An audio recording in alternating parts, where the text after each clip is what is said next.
most young or inexperienced business people overemphasize the importance of a business plan. I'm going to be very upfront with you.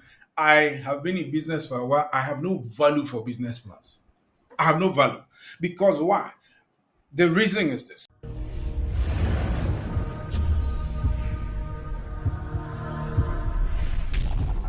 In this episode, we're going to be talking about why most entrepreneurs or businesses fail and how you can avoid the same pitfalls that they experience. And you're going to be probably, it's no surprise that most businesses fail, particularly between the first 2 to 5 years. You're talking of like 90% fail. And the patterns or some of the indicators as to why they fail is pretty much documented, right? So we're going to touch on some of these key factors why a business will start with all the great fanfare, with all the great enthusiasm, and then all of a sudden something happens, or a series of some things happen, and then the business is no more. Right. So let's quickly jump into and look at it. So the first one is going to be what I call the power of mindset. The power of mind. Mindset is so crucial. Actually, to succeed in anything you do, have to do it with a mindset. The scripture says that as a man thinks in his heart, so is he. Whatever you think, that is going to be an indication of where you're going to be ending. So mindset is probably the number one skill set that entrepreneurs need to develop, because the journey is not easy. It's going to get tough, and those with a great mindset, they are going to excel. So let's break it down a little bit further. When we talk of mindset, what do we mean? There are so many different types of mindsets when it comes to entrepreneurship or business. So I would, and this is by no means an exhaustive list, right? This is just a suggestive list.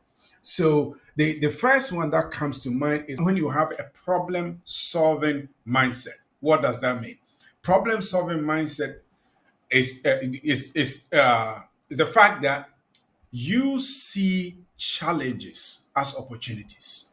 When everyone sees challenges and they run away, you tend to see the holy grail in the challenges. What many people will shy away from because it's a problem, it's a headache, and everybody's complaining. People with great problem solving mindset typically are not nag. They don't nag.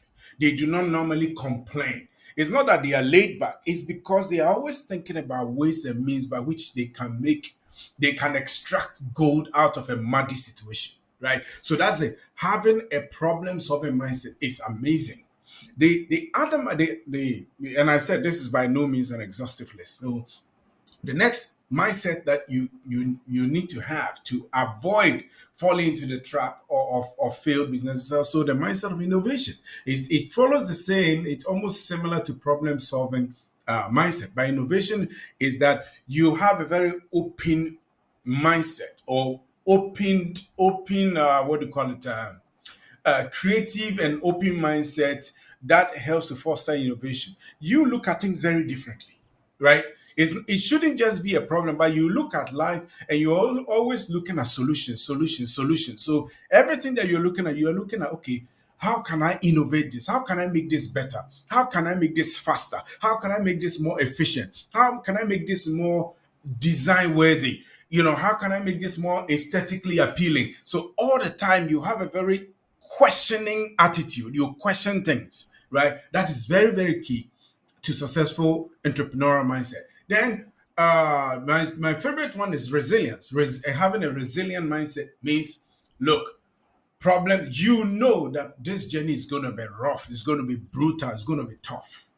When the chips fall, can you stand?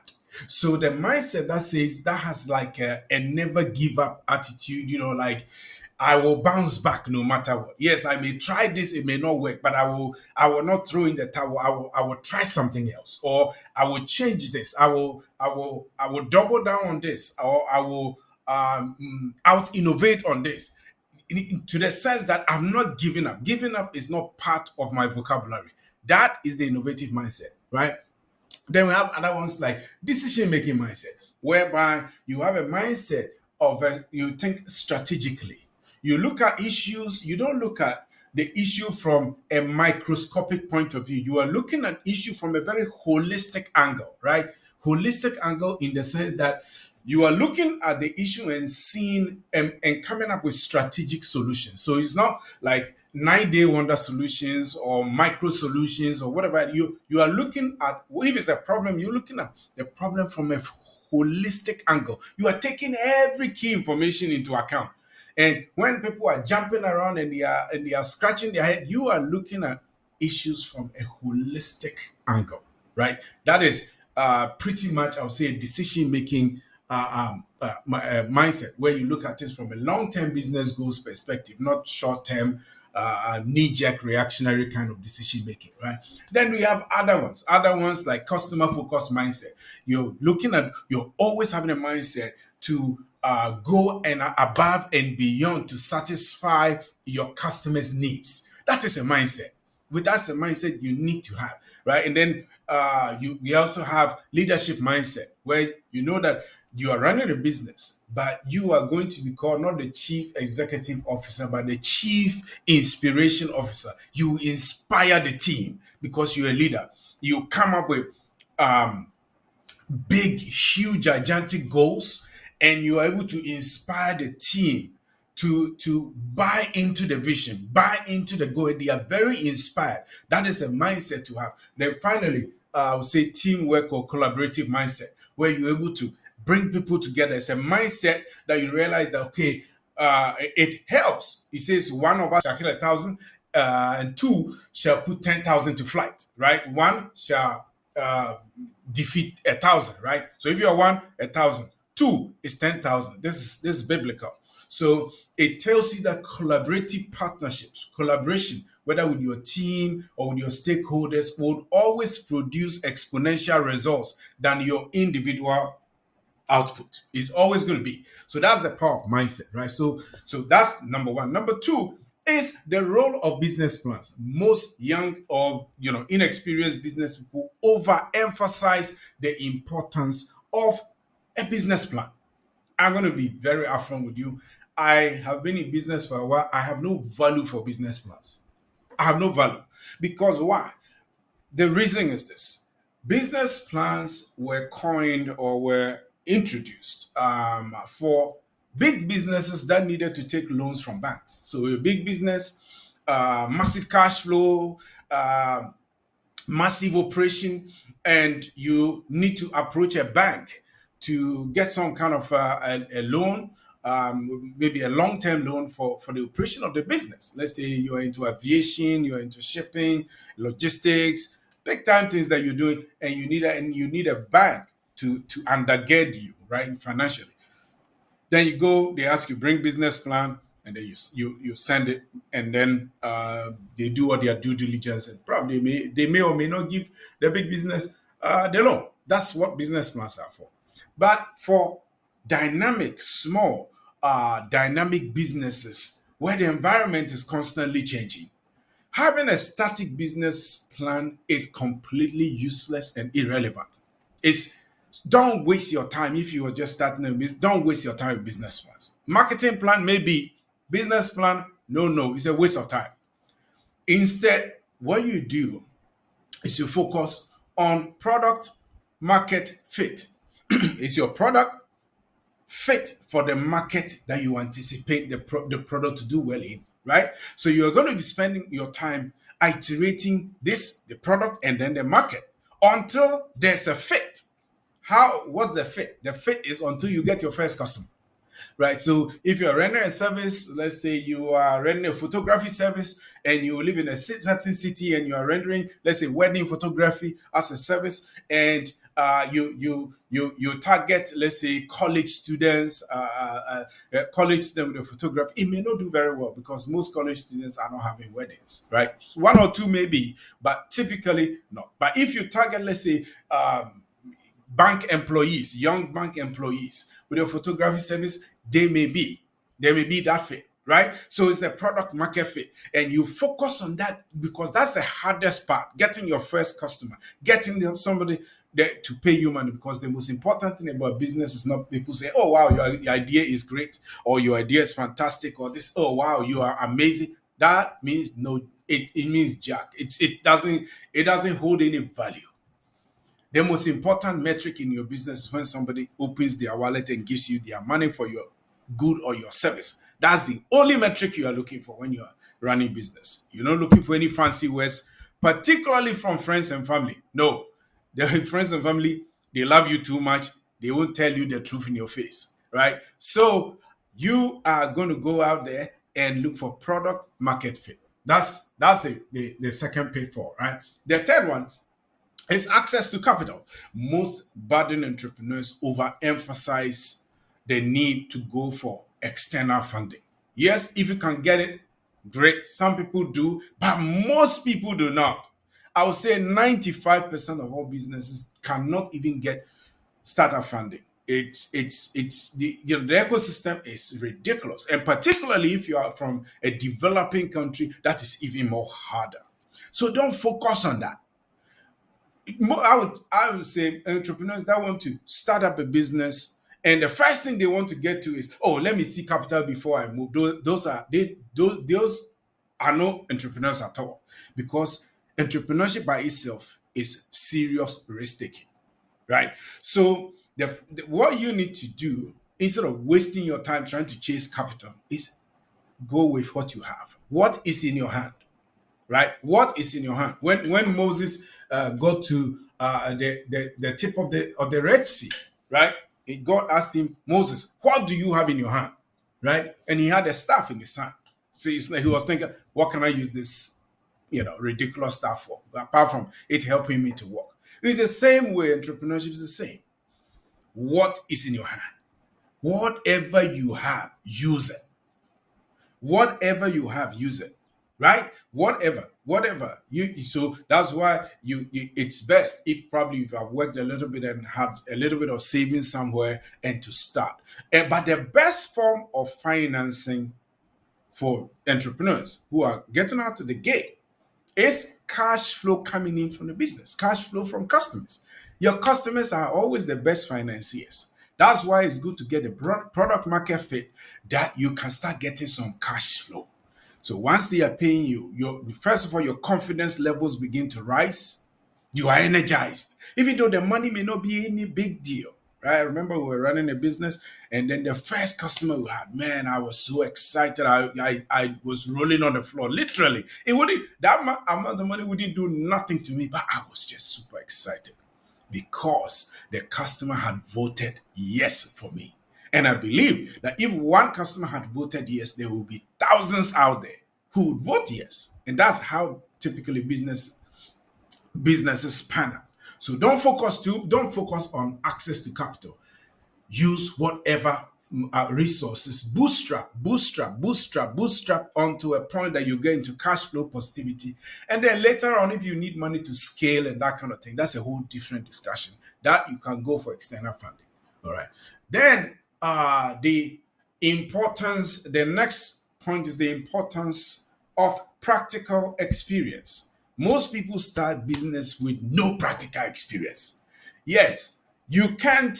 There's no way you can learn how to swim only via theoretical means, or you read a book and the book showed you how to swim, and you say, oh yeah, I've read this book 8 times. Actually, let's even multiply, let's even explode it. I've read the book 250 times, therefore I'm a world champion swimmer. No, you only prove you're a swimmer when you jump into the water.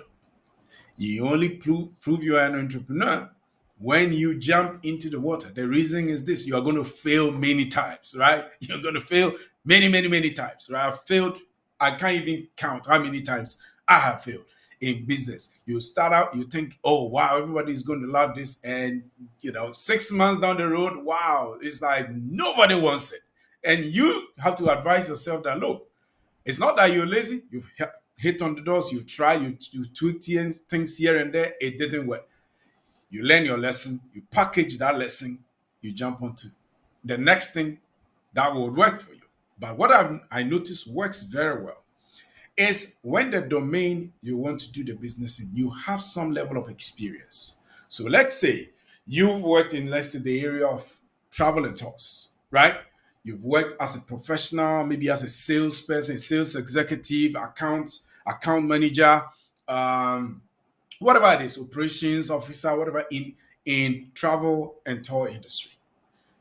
You are much, much more likely to succeed when you open a travel business than me, who hasn't worked in travel and tours. I'll take that back because I've worked in travel package holidays before. But I'm just giving you an example, right? So me, I have never had any experience in photography or professional photography.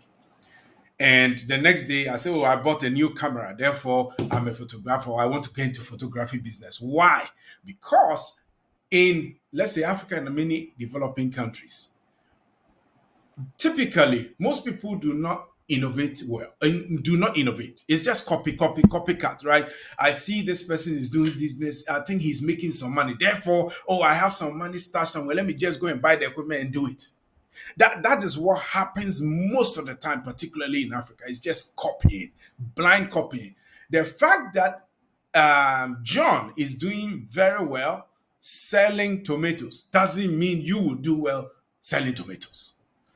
The best combination is if you have skill, network, and experience in an industry, right? So if you have first, I've had experience in healthcare supply chain. I have experience in technology. I have experience in negotiations and all those kind of things. So if I were to create a business that utilizes those skills, at least I have some experience.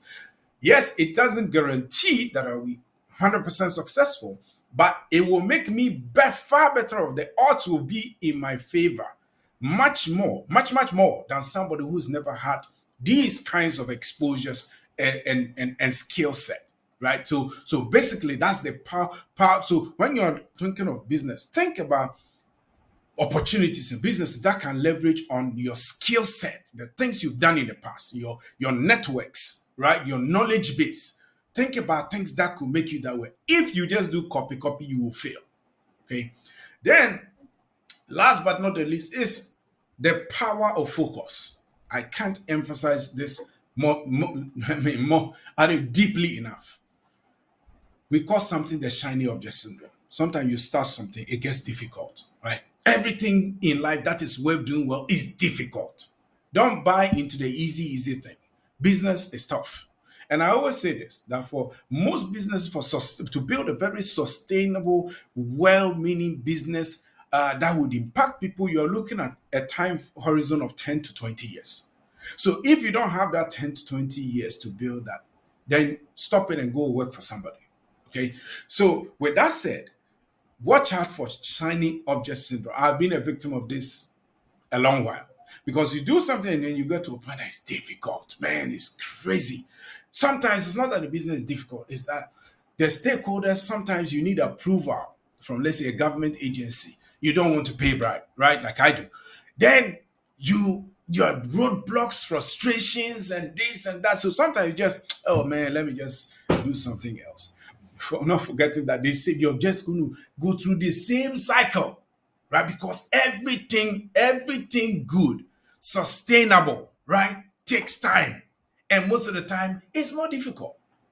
That is why having a very wonderful meal from a fantastic world-class restaurant, the world-class restaurant, their meals, they take time to cook compared to, let's say, McDonald's.